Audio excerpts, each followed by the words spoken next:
Bonjour there, dreamers. Welcome back. Today's episode is going to focus all on Disneyland Paris. Let's get started.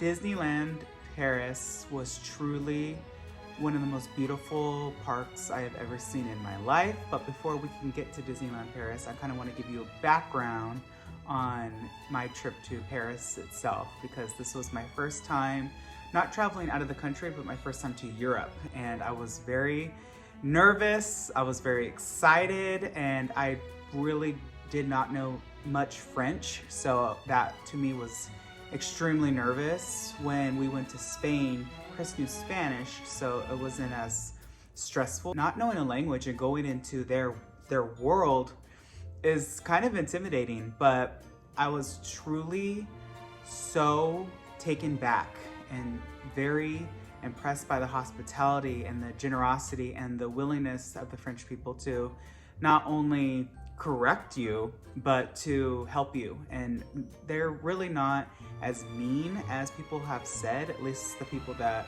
we interacted with. But at a whole, the experience was amazing. To get there, it was like a 13 hour flight. I could not sleep the entire time. I tried so hard and it just wasn't happening. When we landed, we got some sort of like shuttle with our package that takes you from the airport to our hotel.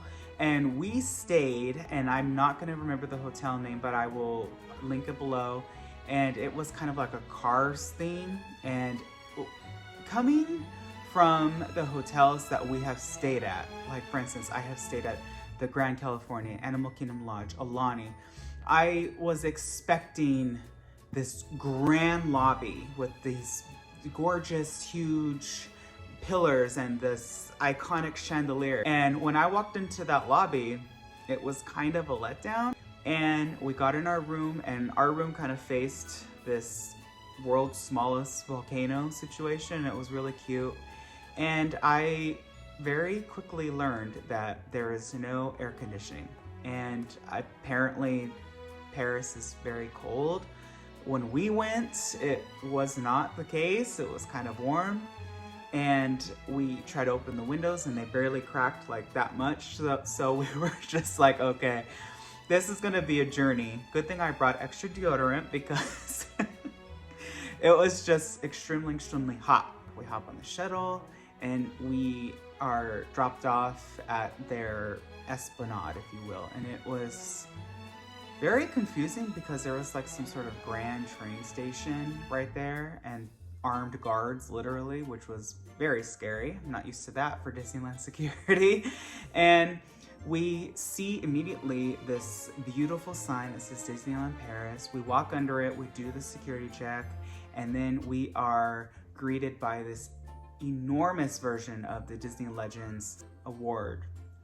It was so beautiful. The gardens were immaculate, the flowers were stunning, the cobblestone was so inviting.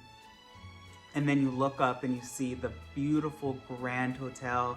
It truly is such a wonderful idea. And I think that this is such a call to the second generation of Imagineering. I was so tired, I could not appreciate it on the first day. So we walked through the gates. All I remember really is just seeing the castle like straight away. It wasn't kind of like a curve.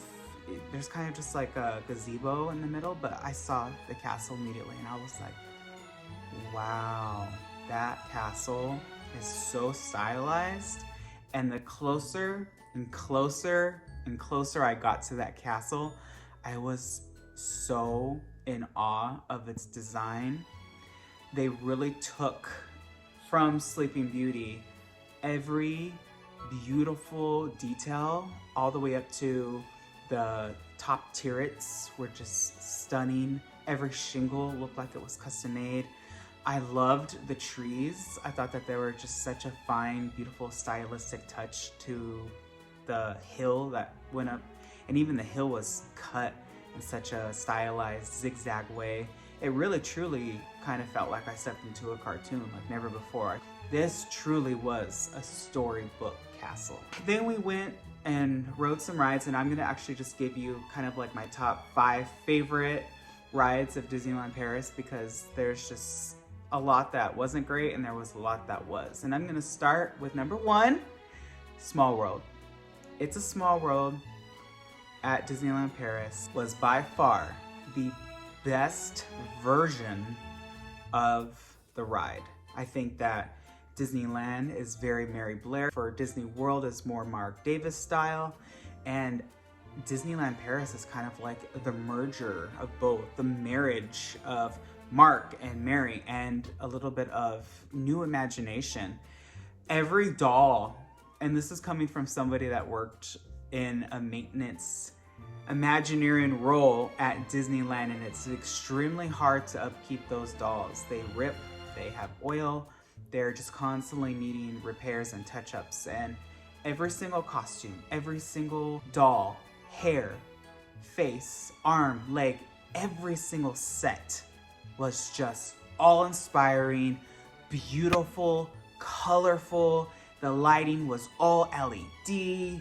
Everything was just so beautifully placed. Every figure was just so thought out in terms of their land. And this is the first time seeing America, and I love that it's just all about Hollywood. The facade was full of color, and the topiaries outside were just so stunning. And that to me was by far the best version of Small World I have ever seen. Next, we are going to come at number 2, and that is Pirates of the Caribbean.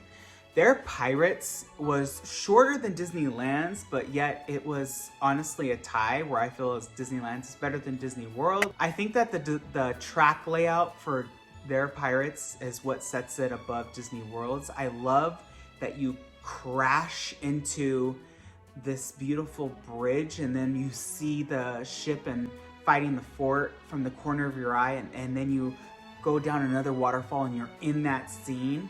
And just splashing into it brings it to life in such a epic cinematic way that I think that every park should do that, because it takes you off guard, because like at Disneyland, you kind of just float very slowly into it. Every figure, again, was just beautiful. Every costume, every set, I think that all their effects and all their lighting was just beautiful.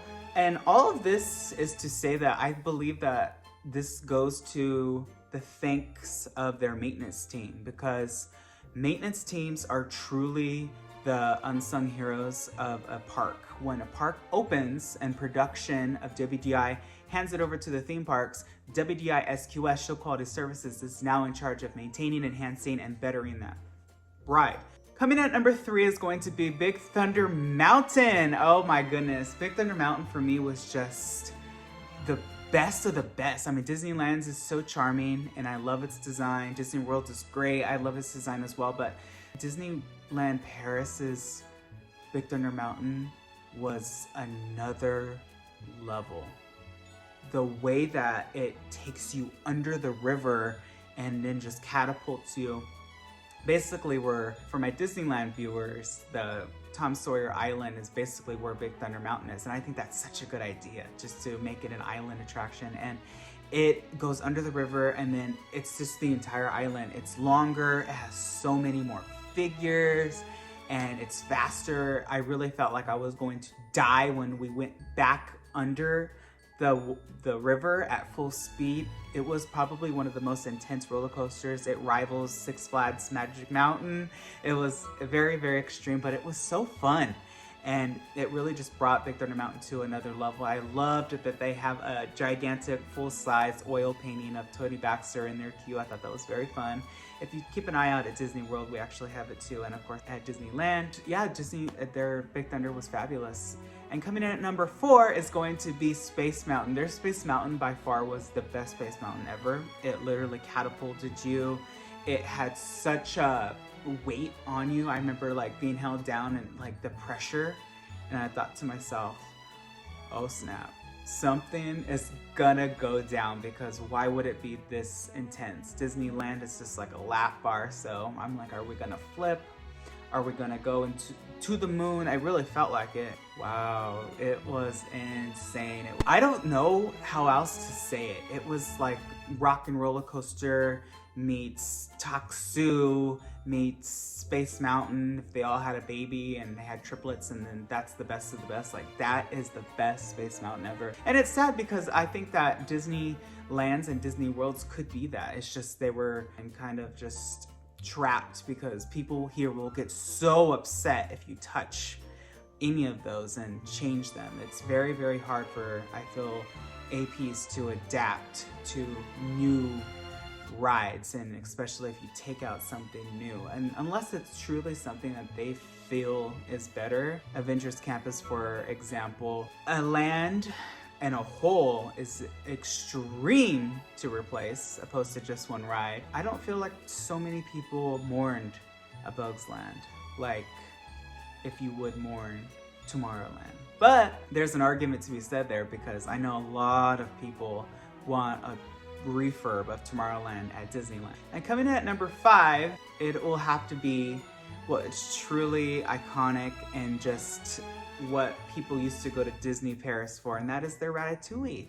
Their attraction area, their facade, that land, if you will, was so charming. And having seen real Paris, the designers and the architects really did an amazing job at bringing that mood and that old vintage feel to that land. And that attraction was so fun.